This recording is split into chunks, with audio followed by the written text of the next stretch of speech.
Well, good evening. Welcome to the pre-show for the Intrepid radio program. How y'all doing? I see field guys over there and Uncle Dave. Frankly, Scarlett, I don't give a damn. Hey, Big Honey Tina. Hey. Chuck Thurston is here. Sex, he says, sure, but as you get older, it takes a bit more work and a bit more pre-planning.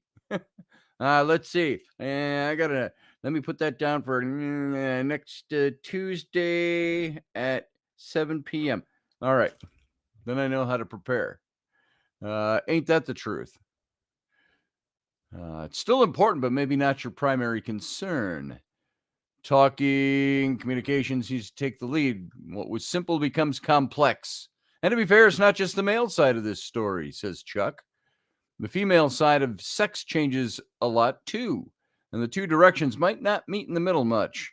LOL. Oh yeah, getting older sucks. Ain't that the truth? Even my wife, my lovely wife, who is 20 years younger than I, is experiencing some things about getting a little older.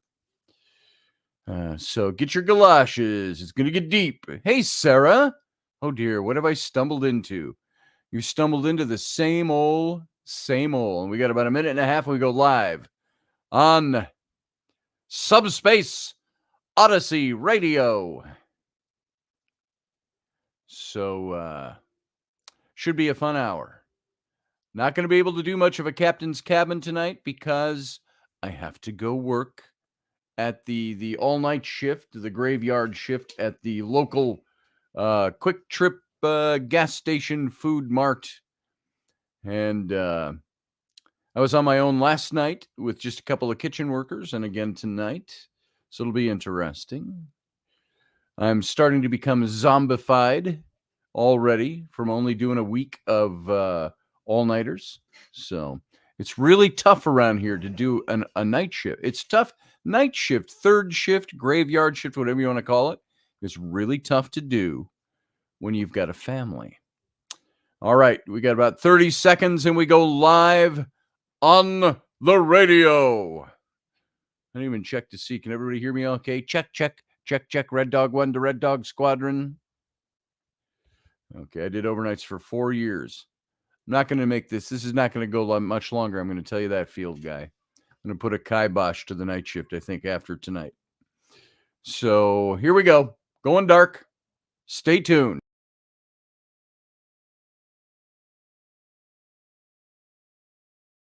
The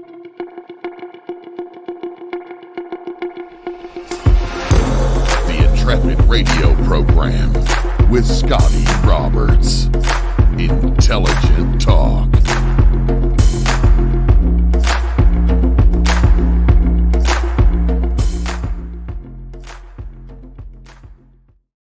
Hey, folks, happy Monday. Well, it is Monday, right? Yes, Monday. I'm doing a lot of all-nighters these days at the night shift, and I lose kind of track of what day I am in. That's what my brain's doing, too. So welcome, my happy Monday. It is the Intrepid radio program, and I'm your host, Scotty Roberts. As always, there's never a substitute, never somebody to fill in. I'm just doing my thing. That's not a comment on anybody else. It's just my show. That's all I meant to say by that. And so welcome to everybody that's here over in the chat room.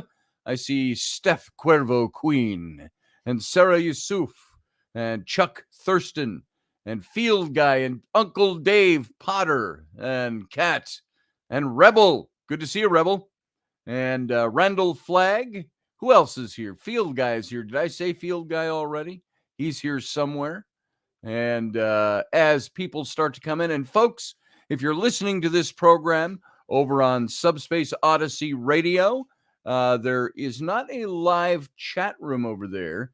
If you want to join the live chat room and also watch the video simulcast of this show or see it in archive, you can go over to my YouTube channel. That's youtube.com/Scotty Roberts. So you can play the audio if you want and then pull up the chat room and keep that open. You can also chat alongside it. So you don't have to be here staring at the screen the whole time. I'm not putting on a cinematic epic show Here, it's just me talking into the camera with my background stuff. So I hope you're enjoying your day. And oh, by the way, if you go over to the YouTube channel, youtube.com/Scotty Roberts, you can hit the subscribe button and you'll be subscribed to this show. And I know some people have tried to tune in. I got some emails today or messages saying, I can't ever find your show or hear your show. Just when you hit subscribe, hit the little bell icon that pops up when you do that. That means that you are, in theory, YouTube is supposed to send you notifications of when every one of my episodes play. And while you're over there, hit the join button. You can see how you can help financially support this broadcast. And we appreciate it very much. I was looking for good adjectives. Or is appreciate an adverb or an adjective? It modifies an adverb modifies a verb. So if I say appreciate, appreciate's a noun, right? Or is appreciate a verb? Because it's an action thing. I am appreciating. I appreciate. So therefore, I very much appreciate. So I'm modifying my verb. That's an adverb. There you go. My old English teacher would shower me with blessings for bringing that up. So tonight I want to talk about something that we all deal with in one way or another. Unless you are celibate, or unless you are somebody who is just not attached and you don't have any outlet for it or no desire to pursue it, without necessarily being celibate for a spiritual, religious, or otherwise cause. I'm going to talk about sex, and sex that comes with relationship. Now, sex, as we all know, sex can be free love and all of that stuff, like they started to teach us in the 60s. It became very open, and everything else since then.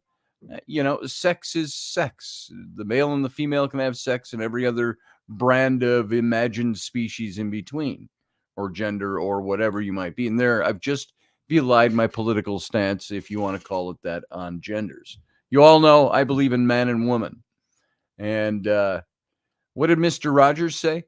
Boys are boys from the beginning. Girls are girls right from the start, and et cetera, et cetera, et cetera. So that's my stance on that. We'll move away from that. If you want to pretend or believe or feel in your bones that you are somebody of the other gender, that's your thing. I leave that to you. That's yours. It's not mine to leave to you, but for me personally, in my space, I leave it to you. That's your call. I'm not going to hate you, like you, dislike, or love you either way. You are who you are, and pursue your bliss, as Joseph Campbell said. So, but don't impose it. Don't go out there and I'm not even going to get into that, because I'm going to eat my time away. That's a rabbit trail anyway. You get where I stand. We'll do a whole show on that sometime. Then I can express the way I would like to express about that topic and expound exponentially, wax eloquent about that topic. I just live and let live, says Kat over in the chat room. Doesn't affect my life one damn bit, so why should I care? Same here. Live and let live. That's what you want to do. That's your thing. But do not start trying to affect legislation with it and normalize it. It's your thing. Do what you want. I don't go out trying to normalize laws based on my heterosexuality, although that ties into just being an average person.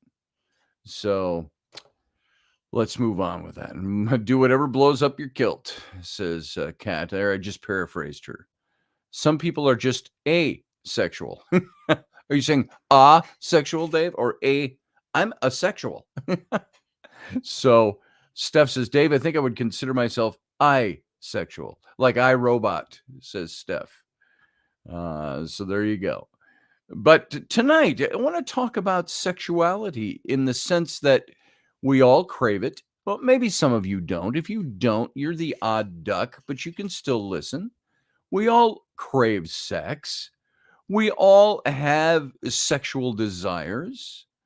We all are sexual beings. Now, some of us may have by choice or whatever it might be, we have chosen to not be that way. We have chosen to, oh, sex can go by the wayside. Sex is something I don't need so much of. And so, there is also that with people. However, most everybody I'm talking to that can hear my voice tonight, you are somebody who needs to have sex in your life in one form or another, to one degree or another. And um, how would I say it? We desire it. It drives us. It's about what we um, it's about what we do. How do I want to say that? It's about how we live. It's about how we're made up. That's what I was going for. It's our part of our biology. Now, the big question is sex just a biological thing? Is it just a thing for reproduction? I mean, that's the end result of sex. But if sex is for reproduction only, why the hell is it so damn pleasurable? Is sex only to be for reproduction? Is that the only reason we would have sex? Or is sex something that can be extended to other things? So here's the big question I want to look into tonight and examine tonight, and hopefully I'm being articulate enough to not keep stumbling over my words. I will tell you and confide in all of you, this working a night shift thing by choice. It's by volition. Nobody forced me to do it. I said I need to create some extra revenue to cover the bills and pay for things and buy food and feed my children and clothe them. Just those little necessities of life. So I took that what was supposed to be a full time, but it's only part time to start with. But I'm working nights, and it has zombified me this week because working nights is not for married people. It's not for people raising a family that have kids. It just does not work. I don't care what anybody. Well, I worked nights for years, and my kids turn out fine. I don't care. I really don't care. In my family, in my sphere of influence, my sphere of existence, working nights is counterproductive to raising my family, to nurturing my family, because I got to tell you, it's got me damn near zombie state these days. So, having said that, that has driven sex out the window, by the way, especially for the last week. But here's the question I want to ask: how do you keep the spark alive as you get older, or at least more entrenched in your relationship? And I'm talking about relationships where we love the other people, where we want to be there. I've been with my wife for 18 years. Um, I don't want to change that, and hopefully she feels that same way. I don't think she wants to change it. I think she wants to change things about me, but I don't think I mean, what's the comedian I brought up last week? He says, my wife and he says, we get along great, and we've been married for 15 plus years. And he says, the one thing I've learned is she's got all her shit together, and I'm the one that always needs work because we're guys. So, so there's always things we have to work on with ourselves. And my wife and I think are in a pretty good place where this is what our relationship is, and this is where it's going to be, and it's going to just grow. It's going to get better. But sexuality isn't the same. So why is that? Why does that happen to us in the in our human experience? Why is sex not the same as it was?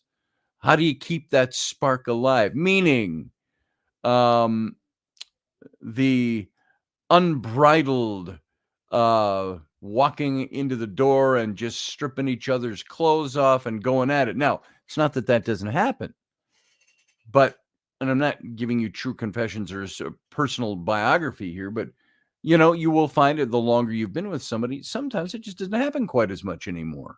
And you have to ask yourself, well, why? Is there something wrong with me? Is it because I put on weight? I put on weight. You don't like the way I look naked anymore. No, honey, it's not that at all. Or vice versa. Sometimes when you're a male, What happens when males age? What are all the ads you see out there? Erectile dysfunction. As men get older, sometimes it's harder to get it up. And so men and women have to work with that. Sometimes with women, they have all the things that affect women. I didn't want to go into categories. You know what I'm talking about. Hey, Valerie, welcome to the chat room. And Sarah says, not an excuse. I'm not sure if you're responding to something I said or if there's something else, something somebody else said. Yeah. So here's the big question when it comes to sexuality. Why is it that when you're first with somebody and sex is fantastic, it's always sexuality? Not that that runs the relationship, but it's a major part of early relationship. It's a major part of youthful relationship. It's what's there. I saw a commercial, says Field Guy, that says, your carrot can bend. It's called Periani's disease. I'm like, how is that bad? I don't try to bend mine. I'll just tell you that, just for personal anecdote. But so why is it changes? If you're a little older, like me, or somewhere in between where I am and the younger generation is, if you will, Rainy's 20 years younger than me. What is it that keeps the spark alive when you've been together? And it's not always age. Sometimes you've been together for 20 years.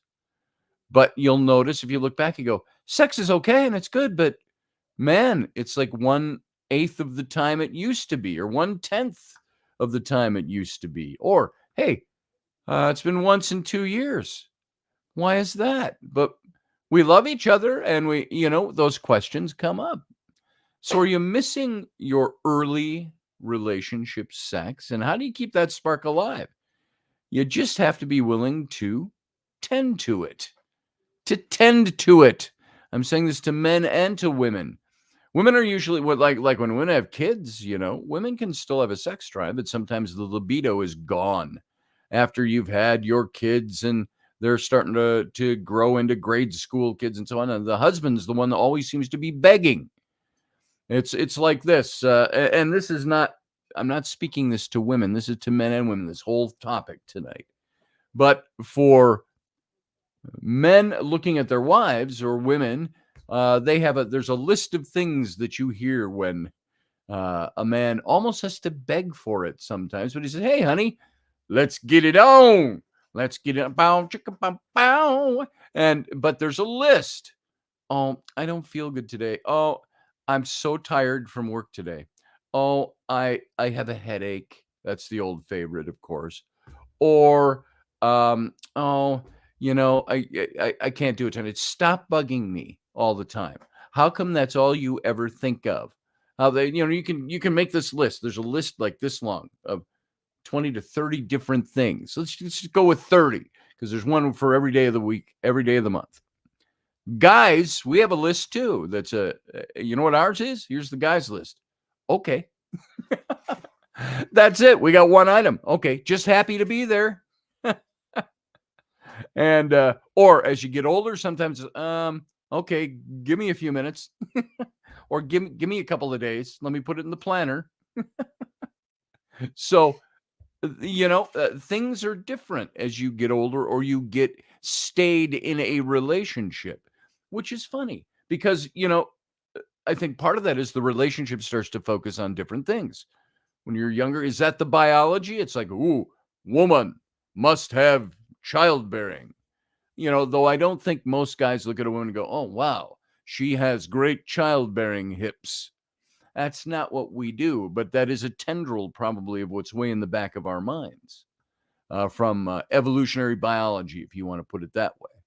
But why is it not the same is the question. And all of us that are in relationships can probably look at it and go, yeah, that's pretty true. It's not the same.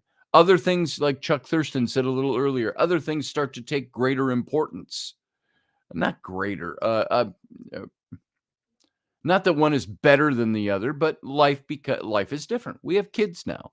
When we didn't have kids, Rainey and I, it was like I said before, it was like, okay, in the bed, it was at the desk chair, it was on top of the refrigerator, on the stove, on the vanity in the bathroom, on the sofa, on the floor, in front of the fireplace, outside in the lawn chairs with a blanket over us, and nobody could tell what was going on because they couldn't see the backyard. I mean, in the car, in the van. Let's go out in the van. Let's just do it in the van because we haven't done it in the van. Well, you know what? Now it's like, what do you do with all that time? Scouts, work, things have to be done. Oh, yeah, I'd like to have sex, but you got to fix it. And I'm putting this in the context of the female because the guys rarely turn it down. Rarely. It's a guy won't go usually. Oh, honey, I got a ball game I got to watch on TV. No, they're like, can I keep the TV on while we do it? And so there are different priorities in our life. Sarah says women have different ratios of hormones than men. Okay, I agree with that, and I know that. I don't have any scientific fact to share with you on that. But I know it's true. She's correct. Uncle Dave says there's no better birth control than children between 10 and 13. Get a child to that age, and you're like, nope, I don't want any more of that. That's how they're going to turn out. Yeah, I always say, and pardon your, cover your sensitive ears. I call my little children our greatest cock blockers that existed. And they always seem to show up at the right moment. Rainey's like, well, we don't ever have time. And by the time everybody's asleep, I'm so tired from the day, and this was just the facts we were dealing with. And so you try to sneak it. And when they all went to school finally, and they were all in school, it's like, yes, we have 6 hours a day, but then you had to do all your other stuff during that time. So early love is often this whirlwind of desire. It's optimism, it's playful connection. And we build up a tolerance to each other's presence. Being near a new lover releases this whole flood of aphrodisiacal, is that a word, aphrodisiacal hormones. But when spontaneous arousal and desire fade, it doesn't mean your love is doomed. It means it's time to choose ongoing sexual connection rather than waiting to be swept away by the hormonally driven passion that you once relied on earlier. It was stuff you didn't even have to think about earlier on. But what do you do as you keep going into a relationship and it keeps growing and growing on? Although we can't go back in time and relive the glory days of new love, we can make choices that recreate the key features of that era. Have you ever thought of that? I sometimes see, if you're on my Facebook or my Instagram, I put up pictures of my wife and my wife and I when we were younger and stuff like that some people wouldn't dare put up. But I'm like, hey, you know what? I love these pictures. It reminds me of a time where, before we even were dating, and I got that first massage from Rainey, who was going to show me, I can show you my massage therapist. I can show you. I was at her house hanging out with friends, and I said, yeah, but I'll only take a free massage if you do it topless. Whoosh, shirt came off. I'm like, well, okay. I said, I guess I'm obligated now. And so, back in those days, don't you wish you could go back and relive those times with the person that you really love? Wouldn't that be awesome to be able to do that? But what do you have? You still have that person. We're just now almost 20 years older, and we're 20 years into it, 3 kids into it, and everything that comes with life that moves on. But going in, because we can't recreate that, there's ways that we can, because while it's true that we're gifted with bursts of feel-good hormones early on, it's not true that that's all it took to create a robust sex life. So, in fact, early in relationships, we make all kinds of choices that set the stage for sexual connection. Get that? We make choices for sexual connection. It just comes so naturally to do so in the beginning that we don't even notice how we're actively making those choices. And over time, we stop choosing courtship behaviors. And then we wonder why the flame went out, why the spark is cold, We stop, listen, that's the first important point I want to make. We stop choosing courtship behaviors. And when we do that, we can extinguish the spark very quickly. So, what would it look like to continue to make courtship style choices in honor of long term sexual satisfaction? What are the key behaviors that we can choose in order to tend to long term love as effectively as we tend to new love? Now, I got 3 important factors. As you can imagine, I got a numbered list here. Number 1, preparation and anticipation. Preparation and anticipation. The first thing to know is that the cultural narrative that sensual connection was spontaneous in the early days is a myth. It wasn't just spontaneous when love was new and fresh and exciting. And while it's true that you likely had easier access to desire thanks to neurochemical gifts, it's not true that this means sex just happened spontaneously. In fact, early in our relationships, we focus a lot of our attention on setting the stage on which the sensual dance can be played out. I know when I first met Rainey, it was when I went to go meet her somewhere, went to pick her up. I knew she was coming over. The house had to be clean and vacuumed, and you want to make sure everything's picked up. The toilet has to be clean. My mom taught me when I was growing up, if the house is a mess and you got people coming over, at least your toilet should be clean. So I always made sure I had a clean toilet.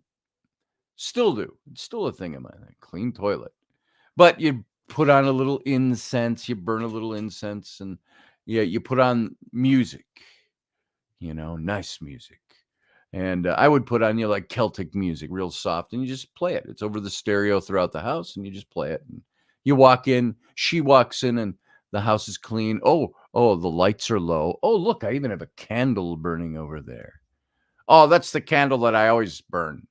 And incense. Oh, it smells very sagey in here, or whatever, frankincense-y, and the low music, and it was beautiful. So, we focus on in our early relationships a lot of the attention on setting the stage.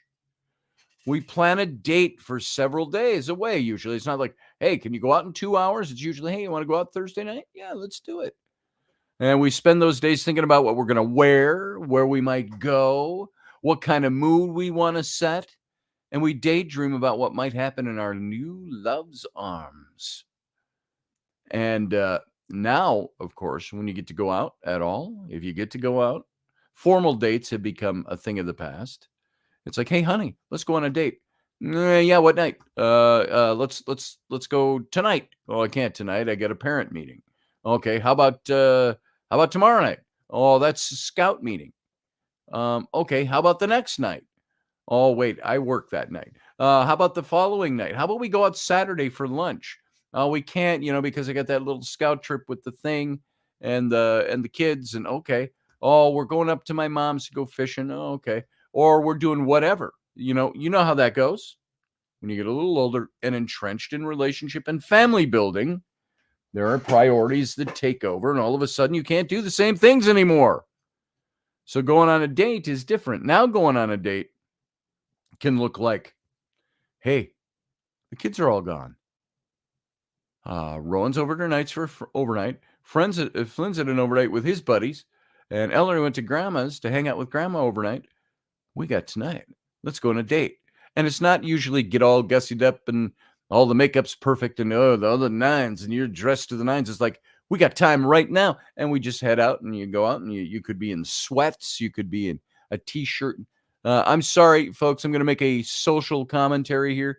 Why has the male apparel, male dress in America become the typical is t-shirt and shorts and tennis shoes and a baseball cap? That's the typical American attire for a male. It's like, come on, men, spice it up a little bit. Figure it out. Well, so on the big day of the date, we pull out our favorite skivvies, our undies, that we purposefully didn't wear all week. We may have even gone out and gotten new ones. And we take a 10 to it all type of a shower. And we listen to music that gets us in the groove. We tidy the house up or wherever you're living, an apartment, whatever. And we ask any roommates, if you got a roommate, to make plans to be out. I remember that when I was first started dating my ex-wife. So we're talking back in 1989. I had a big two-floor townhome. You know, the oak banister staircase and the French doors, glass that led into my room and stuff. It was at fireplace. It was a nice place. And my room was at the top of the steps. Well, I had rented out the spare room was at the other end of the upstairs. And he was going to be out of town. And I told him, your girlfriend likes to come over here sometimes. I said, could you make this a don't come into the place weekend? Because I got a hot date coming over. Sure. Well, I'll tell you, this is an old story, but I wish it involved Rainey, but it didn't. It's before her. But there's my old girlfriend, and one thing leads to another. It's up the stairs, clothes strewn up the staircase, and you end up smacking the two French doors open, plopping into bed, which is right in front of the French doors. And I said, you see me coming up the stairs, and you're right as you get to a certain height, you can see my bed right through the doors. There we are. We're naked. We're humping and bumping and doing the glorious nasty, as they say. When I hear, oh, and I look over, and it's my friend's girlfriend coming up the stairs, and she's like, oh, sorry. I'm like, you must not have gotten the message. So, you have those chances, and you take advantage of them. When we finally meet up with our love interest for the date, we make one more key choice. We flirt. We choose to communicate in ways with our words and our body language and our eye contact. My eyes are up here. Hey. That indicate that we're interested in sensual connection. And this is all the opposite. All of those things are the opposites of spontaneity. It's preparation. We prepare ourselves. So as we think spontaneity is the key, it wasn't so much. We always prep for that. What this preparation does, it creates a container in which we can meet our partner in a state of sensual readiness. And within that space, we've created sexual connection can happen spontaneously within this preconceived space because we've created it. So the spontaneity is something we've created. Sexual connection can happen spontaneously here. In the same way, improv can happen once the actors have taken the prepared stage in the state of readiness. So over time now, what happens? Have any of you experienced this? What happens over time? We cease to prepare. We stop making dates. We stop making time and making the choice to wake up our sensual self in anticipation of erotic connection. Without the container, the spontaneous sexual connection just doesn't happen. When Rocky and I were doing a show, Rocky Stucci and I, and we had our special guest and good friend of mine and ours, Sarah Soderlund, would come on, and we'd always flirt with her on air. It was just what we did. It was part of the show. And we were talking about, shaving parts of your body and things. And it was all in a context of being fun and trying to be on that edge of sexy comedy. And Sarah made the statement that stuck with me ever since. This was about 4 years ago. I think she said this 3 or 4 years ago. And we were talking about all that stuff. And she says, my motto, she says, always be prepared. And Rocky and I went, ooh, yeah. Always be prepared. Always be ready. And it's like, guys, come on. Guys have a tendency to not be ever ready. We can be ready physically, usually in the snap of a finger. But we're not usually ready in other ways. We haven't planned any dates. That's a thing of mine. I stopped planning dates. You know why? Because we can never take them. And we went on one date. Rainey and I went on one date about a year and a half ago, maybe. I mean, an official date. We go on dates all the time. It's just our dates are usually comprised of sometimes we'll see a movie, sometimes we go grocery shopping, and that's our date. We go garage sailing, and we walk hand in hand down the sidewalk, walking up to a house for garage sale. That's our date. But when we had a really nice planned one, it was about a year and a half ago, I took us to a nice place in Stillwater, and we sat there. We kind of felt like we had just met each other. I mean, it had that feel to it. It was like, well, what do we talk about now that we're on a date? Drinking a little wine, having a scotch, eating gluten-free foods, which didn't happen when we were dating. So it had a feel to it. We were in a nice place, all wood and low lights and good music, but that was very different. We set the stage. Now, the only mystery here is what is why that continuously surprises us. That connection doesn't happen with spontaneity. Do actors spontaneously burst into improv if they haven't set the stage for it or know what they're going to talk about? Improv is usually built on the fact that you've prepared and you know what you're going to say when you have the opportunity to burst into improv. So maybe this is why we love movies where everyone erupts into song and dance in the high school cafeteria. It feeds the fantasy that we can come alive like that without any preparation. But that, folks, is the myth. To keep sex alive for the long haul, you have to honor the importance of preparation. And it's not just foreplay. And a joke was, hey, let's have foreplay. You wet yet? That's the guy's idea of foreplay. Let's go.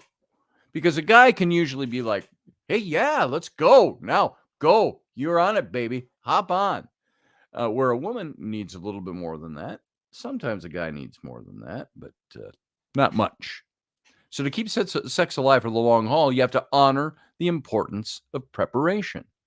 Create the container so that you can spontaneously connect within it. Here's my container. You may take it now. I've prepped the way. And this might look like more date nights or even a regular, get this, folks, a regular sex date. It's like, what the hell is that, you might say? Where you get to daydream about it for days, maybe even leading up. On Monday night, you go, hey, on Tuesday or on Thursday, we're going to go out for a date. And there might even be a little bit of this, a little bit of that. If we can find a quiet parking spot where the kids aren't. So you prep for it. You lead up to it. You create the tension of erotic anticipation. And for some, they just don't do that. I don't have the time to do that. I don't have the time. There were times Rainey would say to me, we were so busy, and she'd say, you just go over there and get ready. Call me when you're ready. I'll come over. We'll take care of business, and then I can finish what I have to get done today. That's just the way it was. There was no planning involved. And was that fun, erotic sex? No. Sometimes it's just even the talking about it. We were talking with friends once about sexuality, about what men like, about what women like. And it was a great conversation. It lasted, Travis Thorpe, you've seen him in here. It lasted about 2.5 hour conversation. When we were done with that conversation, it was about 2 a.m. And it wasn't sex laden. It was talking about the things that men and women desire. We were talking about the mechanics of sex and this very thing. We hung up that phone. Guess what happened? Right there on the sofa. And so, Rainey was like, she kept looking like, oh, did I hear a kid? She'd sit and stare and look quietly, because you got to be careful of that stuff. You have to choose to sensualize your bedroom with lighting that you love, fabrics you love, music you love, so you can connect with the partner you love in the space that you create explicitly for that purpose. You should see our bedroom. Have you seen some of the early pictures I did where we did the gloss red on the floor, the dark red, and painted the walls? And I got, it sounds like a hunter's cabin. That's all we got on there right now. The big pile lined red and black, looks like a Rob Roy McGregor plaid bedspread on there with the thick white wool on the other side, and the pillows and the black hanging things and wall hangings and all of that, and a Persian rug and all these things that tie it all together in weird eclectic ways. Low lighting. I've set up the lighting so it's a certain way in there. And you know what you're doing? You're prepping, come into my parlor, said the spider to the fly. So I like having our bedroom looking a certain way so that it is appealing, that it's not a place that's strewn with clothing and dirty clothes pile is over there and over there and over there, and the bed's never made. I like when I'm up, no, not the mornings these days anymore. It's always nighttime, but whenever we're out of bed, I like making the bed. So I like us walking into that bedroom. The bed is made. The pillows are at such an angle. If there's stuffed animals or hers or whatever, anything that gets set up on there, and there's stuff around, and it makes it. You walk into that bedroom over there, and it's like, whoosh, you're like in, and the chic shall return soon. Have a seat, my dear. And so, and you choose to flirt. You prep your areas. You create areas specifically for that purpose. Don't let the spillage of daily life. And I go this way because I'm looking upstairs. I walk around this house and I'm like, does anybody ever pick anything up? For Pete's sake. You don't want that in the area that is solely the area for husband and wife, for you and your partner to walk into. And if you're not married, if it's only occasionally you meet the person, you got to have a place that's prepped. Then you choose to flirt. Don't expect yourself to want to jump into your partner's arms for passionate kisses on the heels. And that's a thing of mine, because I love loving on my wife. I'm a touchy-feely person. She can be cooking or washing dishes. I like to come up behind her and put my arms around her. I like to, whenever I walk by her, doesn't matter what's going on. We might not even be talking with each other.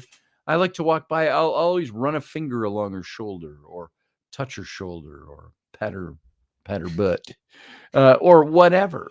Those are things I like to do because I like the touch. I like the tactile part of being in love with somebody.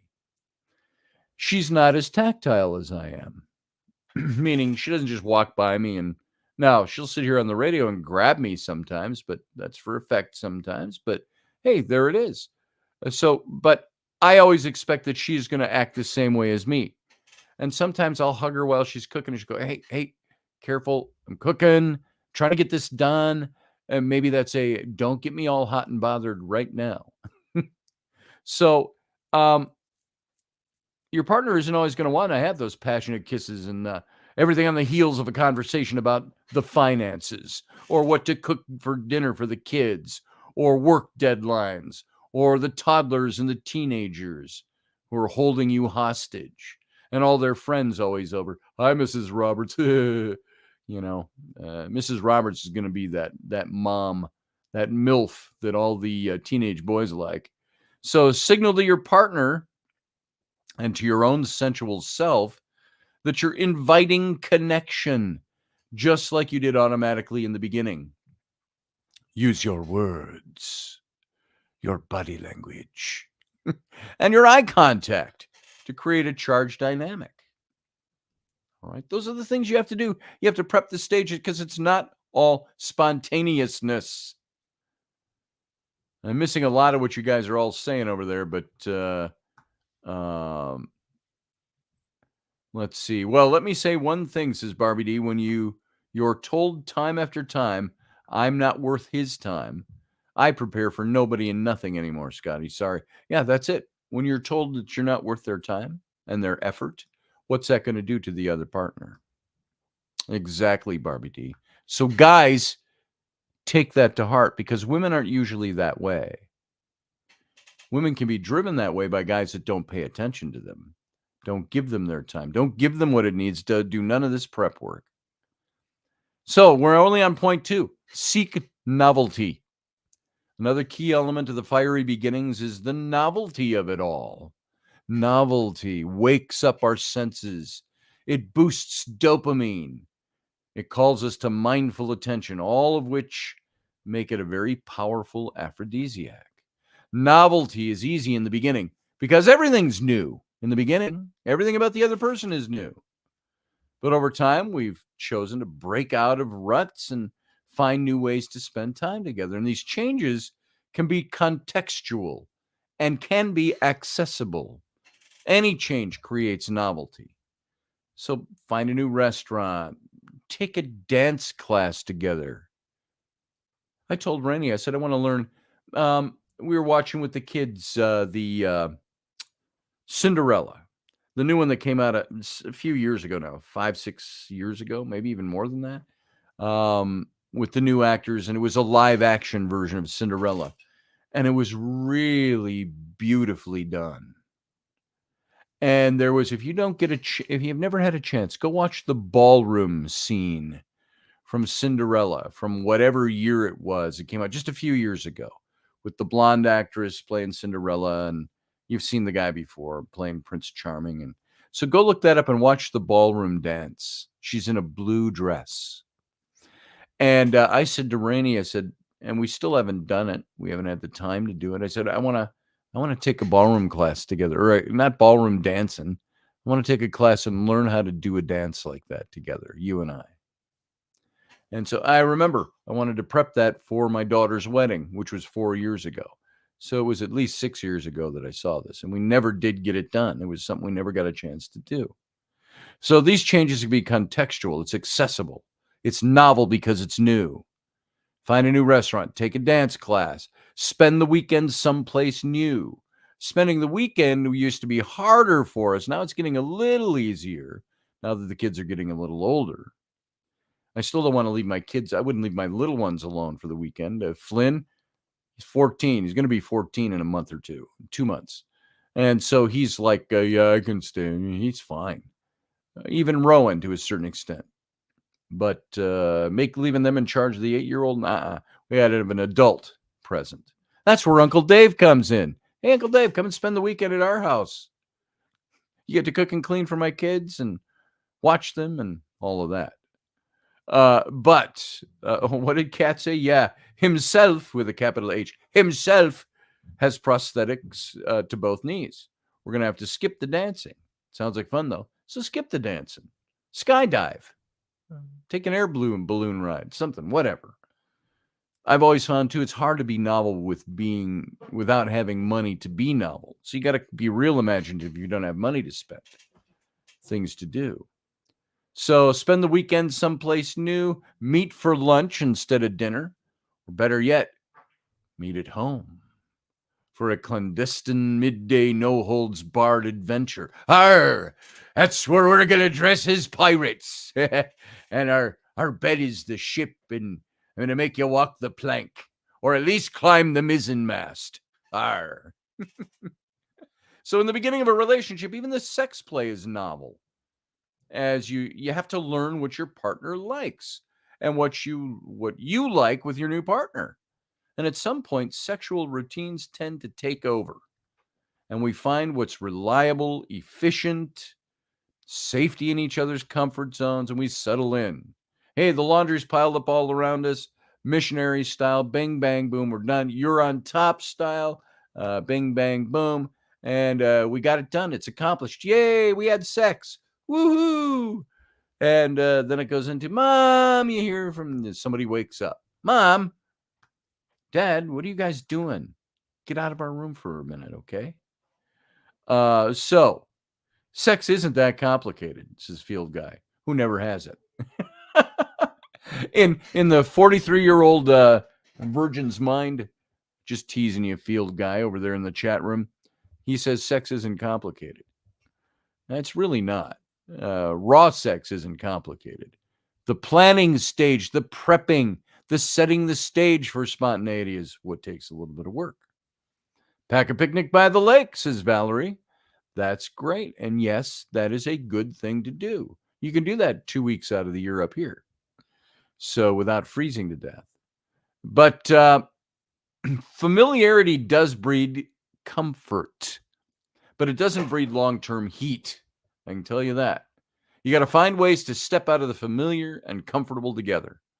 Take risks, try new things, risk feeling awkward, risk not liking something, risk having your partner not like something. And so, you know what? I'm preaching to myself on all these fronts too. These are all things I need to do too. Does any of that sound unappealing? Remember that in the beginning, when sensual energy was high, all of your sex play with your new partner was a risk. I don't know if she's going to like this. I know I'll like this because I'm doing it. And that's the way it used to. That's the way it used to be. Why? Because we did risky things. And I'm not talking about walking a tightrope and screwing on a tightrope. That's risky, but not the kind of risk I'm talking about. So that's not coincidence. Heat comes with risk. Trying something new, learning it's not your thing or their thing is not a failure. It's an expansion. Now, I think I know my wife pretty well, but do I know enough to know what would arouse her to that point of going, oh my God, take me now? That doesn't happen as often these days. So the more you expand, the more your new ground you're going to explore. Then there is third point, differentiation. You don't think about these things when you think about sexuality, do you? Differentiation. This point deserves its own whole article to be written, a book to be written, a movie to be done, a whole episode to talk about differentiation. So you got to stay tuned to this show. We'll talk about this one more. But the highlight for the purposes of this episode right now is this. Right now, you have to remember this. When you first meet your long-term love, you were a whole separate being, and so were they. You were two wholly separate people. You each had your own dreams. You each had your own visions. You each had your own plans for what life was going to do, until suddenly this other person is now in the mix. Ooh, what's going to happen to my dream of, moving to Egypt, becoming an archaeologist? What's going to happen to my dream of world travel? What's going to happen to my dream of doing this or doing that or the other thing? You all had your own dreams and your own visions, your own good days, your own bad days, your own, oh, I don't get up early in the morning. I don't like it. And the guy's like, well, hey, I'm a morning person. Hey, honey, happy 5:50 a.m. You want to have sex now? It was new back then, so it was good. Not so spontaneous anymore. So you have your good days, your bad days, your own preferences, your own reactions to things. You had separate friends. You had separate daily routines. You had separate expectations of your lives. You had lived a whole life up until that time, up until that very moment, being completely without that other person. Now, part of what drew you together is what you saw in the other as a separate person. Over there, across the room, some enchanted evening, when you see a stranger, across a crowded room. You know the old song from South Pacific? When you saw them across the crowded room. I remember the first time I really looked at Rainey that way, which is when she came into that Irish pub. I was like, oh my God. And I saw her across that crowded room. And so that happens. Doesn't always happen quite that way. But part of what drew you together is what you saw in that other separate person within the walls of their own skin. And you also fell in love with the parts of you that the other person brought forward. You were enriched. You were versions of yourself that were refined at that moment, enriched at that moment. And you got to experience great joy and intimacy in bringing those two things together. What you weren't yet in the beginning was blended. You didn't have any of that. Although some early posturing and wooing might have taken place, and the bottom line is that in the beginning, the task was to see if you were a fit. You weren't yet doing whatever you thought was necessary to maintain still waters. You didn't have to change to meet their expectations. You didn't have to shrink to stay in their comfort zone or give up parts of yourself that you thought couldn't be accepted. Those patterns, known as enmeshment, built over time. And when we first meet a new partner, we get to experience the potential in a relationship that exists when we're both whole. It's like we've stepped off the plane in a beautiful new vacation spot and we're taking in the glory of the sunshine, the palm trees, the future adventures, the possibility of true relaxation. And over time, though, our baggage starts to catch up with us, doesn't it? Our old stories resurface, like the belief that conflict threatens closeness, so we better keep the peace. The fear that we will be abandoned if we show our shadows or our darker side, so we better stay pleasing and light. Or the narrative that nobody can be deeply trusted, so we put up our protective walls. And once we start adapting around these stories, we lose our wholeness and we enter a state of subtle repression and oppression that blocks our sensual connection. Sensuality and sexuality are about freedom and flow, and we become enmeshed and our erotic energies begin to fade. So maintaining a state of differentiation involves concrete steps like nourishing your own interests, activities, friendships, spending time separate from your partner. Let yourself live interesting lives that fill you up so you can bring your stories, your curiosities, your enthusiasms back to your partner. These are precious gifts that fuel long-term chemistry. But differentiation also includes the more subtle, invisible dynamics. Watch for the ways you might be shifting your own thoughts or feelings in the name of protecting your partner or the relationship.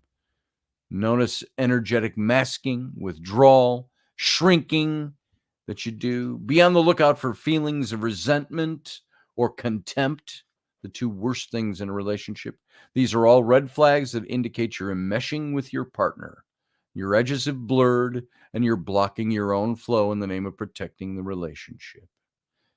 So, meet your partner as your full and separate self, just like you did in the beginning. And on that note, we got to say goodbye to the radio audience. Radio audience, thank you for being here. We will see you on Friday. Live long and prosper. Everybody else, sit tight for the Captain's Cabin. Join us every weeknight at 9 p.m. Central Standard Time, 10 p.m. Eastern. The Intrepid Radio Program, a Scotty Roberts Productions broadcast.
All right, folks, welcome to the Captain's Cabin, which is only going to be a very short period of time tonight because in about 10 minutes, I've got to be out the door to work the little night job I have. You know, for somebody who's been in business for himself or worked for himself as an artist, an illustrator, designer, a writer, all those things that I do under the creative umbrella, you don't know how humbling or humiliating it is even to go out and say, I had to go get a job to support my family, because you're tacitly admitting that the thing I have always done is not working, or it's presently not working, or it's temporarily not working, whatever it might be. But we've never gotten ahead of the heap. We've never gotten to that place where we can fall back and relax a little bit. And this having to do this job was a bash of reality that says, sometimes you got to do things for your family. If I was a single guy, it wouldn't matter. I was making plenty to be a single guy, not enough to sustain a family. And so you got to do things sometimes. And so it was a humbling effect.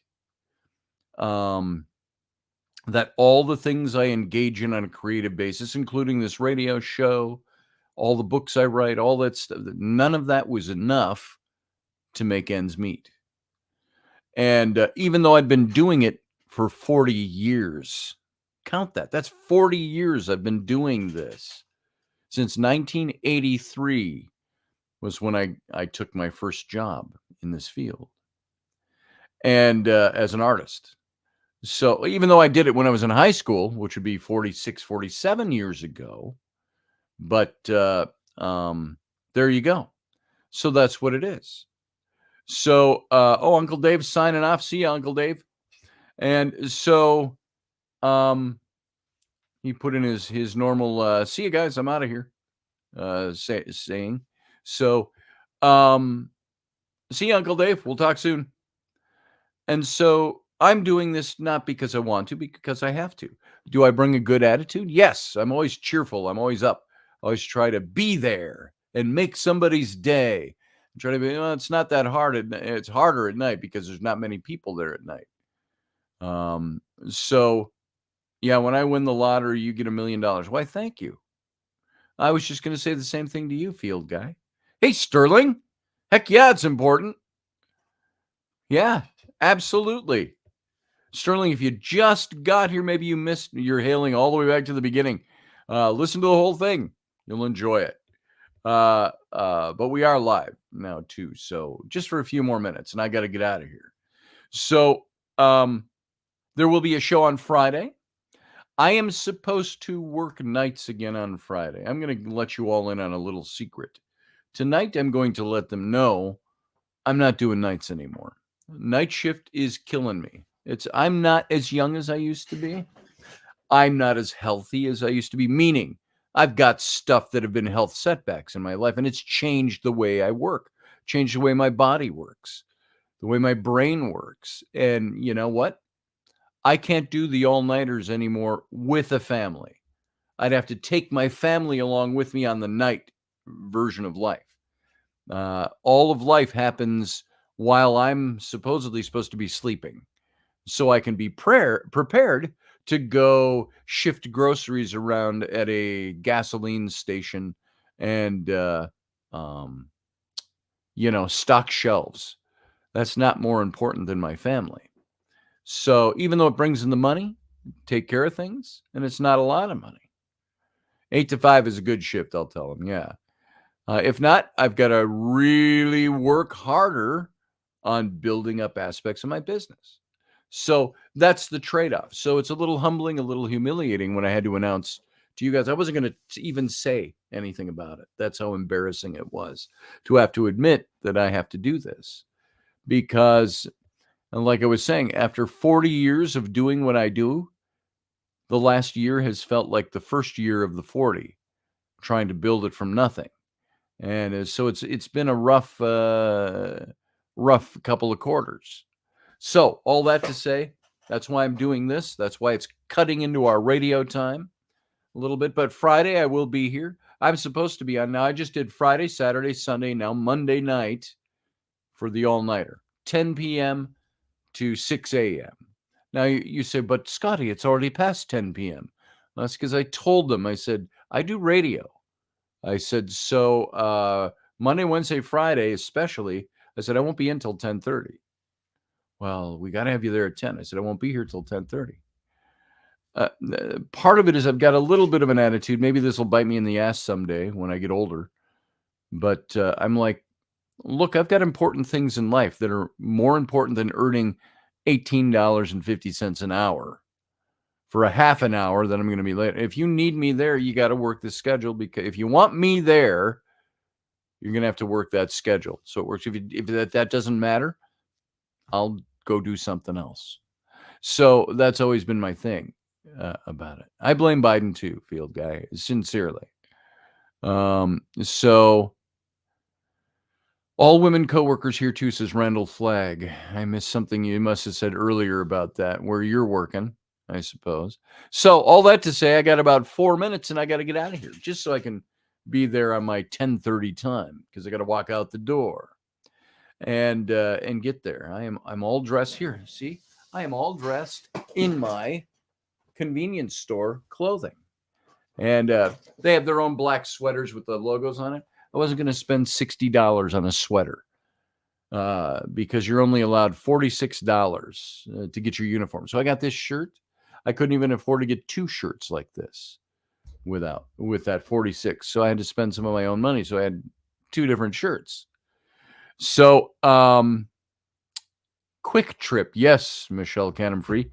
If you haven't heard, I've been talking about it for a couple of weeks. Yeah, that's where I'm doing a night shift right now, at least for now. Who knows? I may be let go permanently if I let them know that I'm not doing night shift anymore after tonight.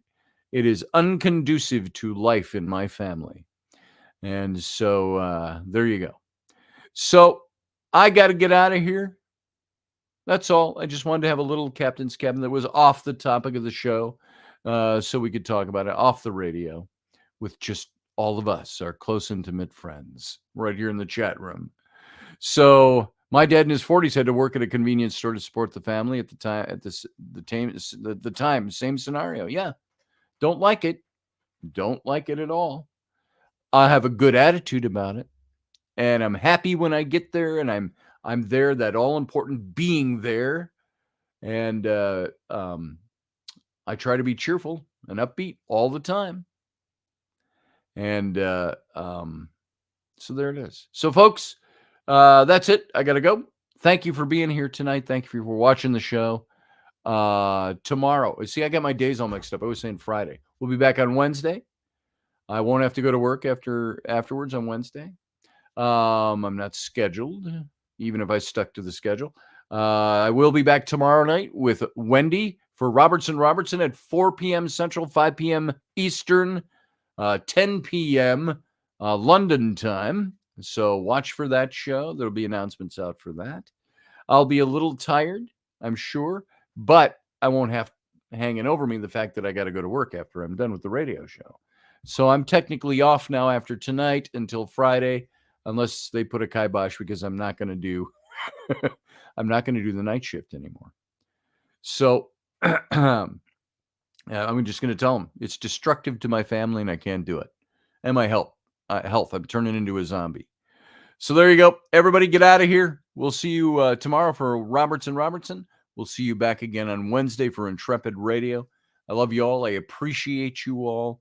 Thank you for being here. Thanks for sticking with me through times, even when it's dumb and I got to rush off and we can't do a full captain's cabin. So all of you, live long and prosper.